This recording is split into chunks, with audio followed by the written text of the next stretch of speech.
Hey friends, welcome back to Fan Watches. I'm Phil, and today I'll be talking about Grand Seiko. So I have owned about 4 or 5 different Grand Seikos in this cash printing hobby. And I gotta say, I enjoy every single one of them, and I even wore one to my own wedding. So I must like it, right? I do, but there are 5 things that you should know before buying a Grand Seiko. And disclaimer, these are my own thoughts and opinions, so if you don't agree with them, well then fuck off. Very nice.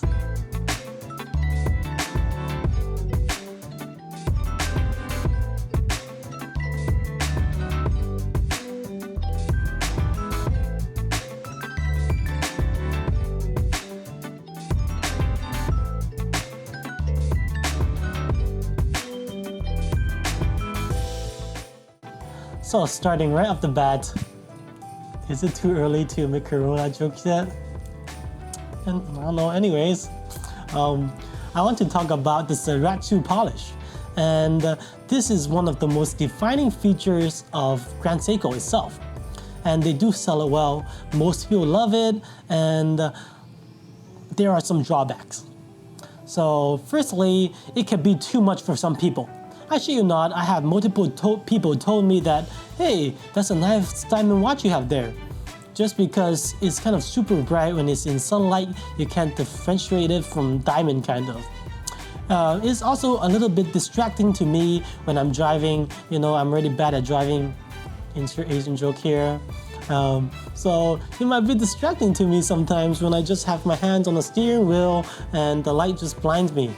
And I have to say, it is pretty neat. If you get a chance to go to a Grand Seiko boutique and just look at the polish, bring your, whatever watch you had on there and just compare it, you could definitely tell the difference there.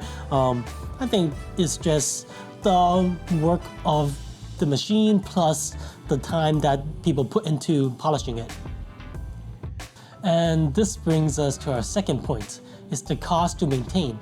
With the crazy Zaratsu polish, it gets scratches super easily, and it shows, right? So if you're a person that doesn't like your watches to be scratched, or you want your watch to be pristine, this might not be the one for you. Because even just from looking at it hard enough, it just appears. Scratches just appears out of nowhere. And to get it refinished, you have to send it to Japan, and it costs around $600 just for the finish, right? Just for the polish and the brushing. So that is a lot of money. Also, if you wanted to send it for a service, that does not include the polish / brushing work. So that is a little different than other companies. So keep that in mind when you want to purchase a Grand Seiko. That being said, the Zaratsu polish is pretty nice. And one big benefit on that aspect is that the service interval is longer than it normally suggests. In the Grand Seiko website, they said that you should service it every 3 to 4 years, which is pretty frequent, right, for watch this price range. However, majority of the spring drive owners and also just Grand Seiko owners, that says the Japanese tend to be more conservative on the side of things, so you probably be okay if you service it every 10 years or so. So I think that is kind of good. It makes sense too, because the spring drive have less oscillating parts. That way it's easier to maintain. Third, while we're talking about movements, let's talk about the loud rotor. So yeah, Grand Seiko movements could be pretty loud sometimes. I have the Grand Seiko Snowflake here, and I think it's a combination of different things that make it noticeable. First is the sapphire caseback, right? It's kind of nice to look at, this nice spring drive movement. It's pretty decorated, but it's not the greatest compared to even Omega or Nomos, right? And with a sapphire caseback, it does not block out much noise as with the traditional ones that are more beefed up. And also the rotor itself has a boosted rotation with the movement of your wrist. I think that spring drive needs more power to kind of wind up more than traditional movements, so they're compensating it with a boosted rotor.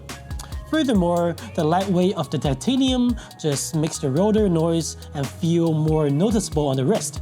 So if that is a big turnoff to you, you should definitely try it on and walk with it first and see if you like the feel. You don't want to spend a 5K on the watch and hate it from the get-go because of the noise. Fourth is the weight of the watch, right? A lot of the Grand Seiko models have titanium, and the titanium they use is even lighter than some that I have worn before. For example, the Pelagos is titanium, but the Snowflake is a lot lighter, significantly lighter than my Pelagos. So it is a pro to some and a con to others. I personally like the lightweight of this watch. It's extremely easy to wear and make light exercise or light marathon jogs for me a lot easier and faster. And you don't have this big thing that is slopping around your wrist, right?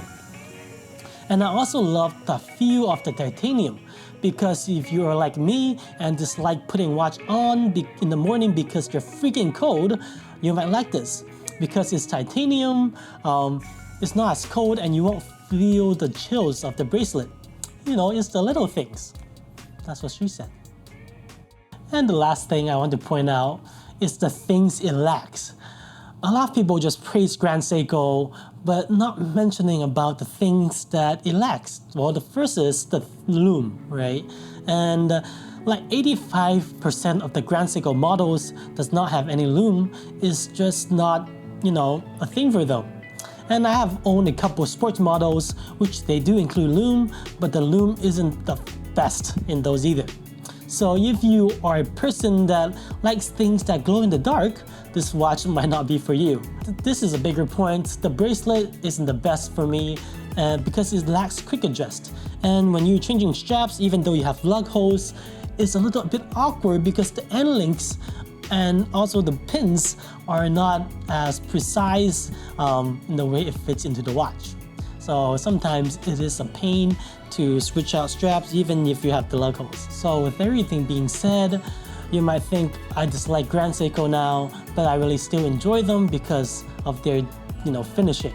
No one in this price range or even twice this price range have finishing close to Grand Seiko, and also the attention to details, right? On the dial and on just the little things. They pinpointed down to the last particle of human existence. So I really enjoyed that part of this Japanese Godzilla brand of a company. So again, thank you for watching. Like if you liked the video, and if you want to see more videos like this, please click the subscribe button. I really appreciate it. Thanks, man.